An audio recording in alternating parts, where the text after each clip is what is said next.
to understand all the chaos in the world,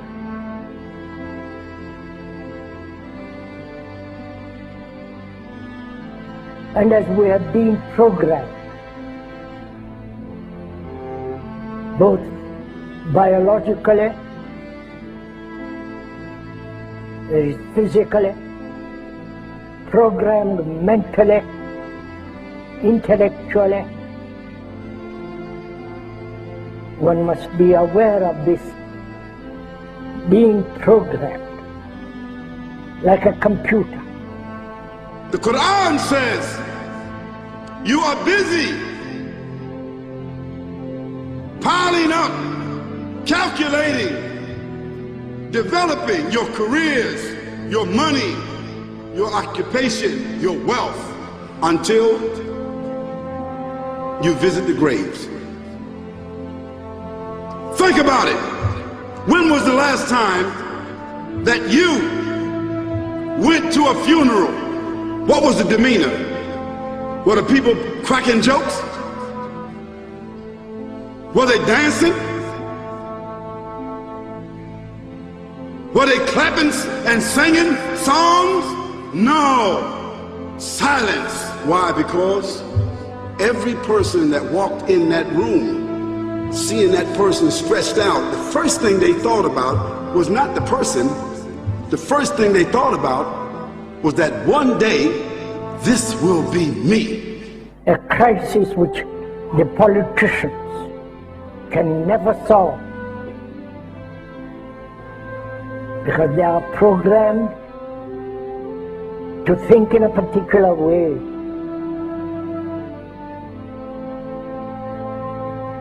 Nor the scientists can solve or understand the crisis, nor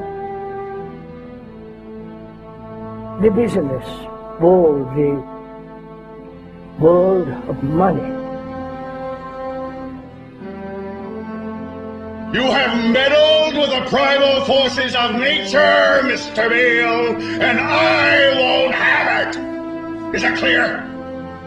You think you merely stopped a business deal? That is not the case. The Arabs have taken billions of dollars out of this country, and now they must put it back! It is ebb and flow, tidal gravity. It is ecological balance. You are an old man who thinks in terms of nations and peoples. There are no nations. There are no peoples. There are no Russians. There are no Arabs. There are no third worlds. There is no West. There is only one holistic system of systems. One vast and immane, interwoven, interacting, multivariate, multinational dominion of dollars. Petrodollars, electrodollars, multi-dollars, Reichmarks, rings, rubles, pounds, and shekels.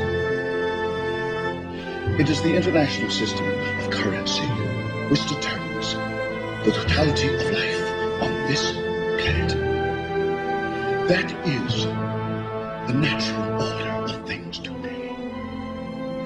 That is the atomic and subatomic and galactic structure of things today. And you have meddled with the primal forces of nature. And you will atone. So Allah said, Alhaakumut takathur. All of us, all of you are engaged in running your mouths, doing your business, multiplying, buying houses, cars, business, whatever you're doing. And when you're told about God, religion, life, morality, you're saying, look, I ain't got no time for that. I ain't got no time for that. I don't want to hear that. See how arrogant people can be until they visit the funeral house.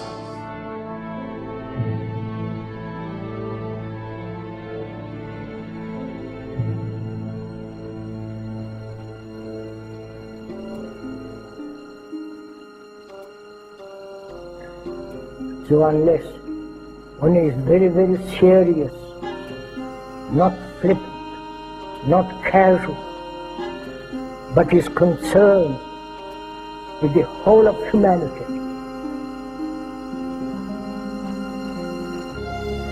And to understand this human behavior, human thought that has brought us all to this point.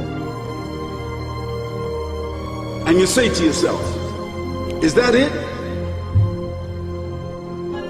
I mean, 50, 60 years, scraping, struggling, scheming, lying, stealing, fornicating, jumping up and down, begging, working, and this is the end of it?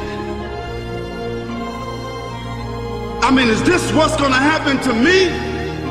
Are they going to be dropping me into a hole in the ground? A hole in the ground.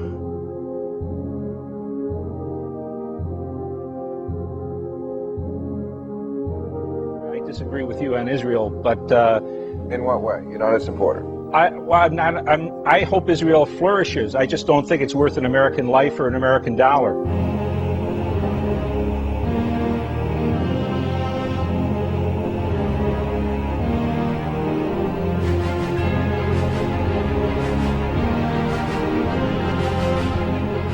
What happens in the winter? All the leaves fall off the trees and the earth goes dead. And what happens in the springtime? The water comes, generates the earth again, germinates all over again, new grass, new leaves, new flowers, new fruits. So Allah says, and a sign for them is the dead earth.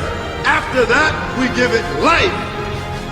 And then you eat the fruits from that. So Allah says, the one who gave you life in the beginning, is he not able to give you life all over again in order to judge you? Yes, certainly. You may want to deny it because you don't want to be judged.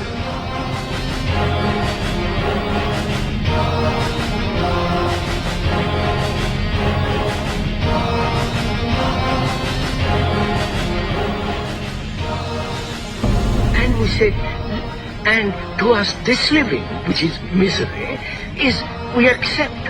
If we didn't accept this existence as misery, then life and death are the same movement. Like love, death, and living are one. One must totally die to find what love is. And to go into this question of what is death, what lies beyond death, whether there is reincarnation, whether there is a resurrection, for all that becomes rather meaningless if you don't know how to live. We now are a nation known to start war. We feel compelled because of our insecurity that we have to go over and attack these countries to maintain our empire. We have over 700 bases, we're in 130 countries, and they're talking about bombing Iran. It is such a dramatic change from what is truly American and truly constitutional. I don't want to run the world. The Constitution doesn't give me the authority to run the world. We ought to mind our own business is what we need to do. Spending overseas, wasted money. This is a continuation of a revolution. It is a peaceful revolution. It's up to you to spread this message around this country. This is an American cause. It's a cause of freedom. There's something going on in this country, and it's me. Spread the message. Thank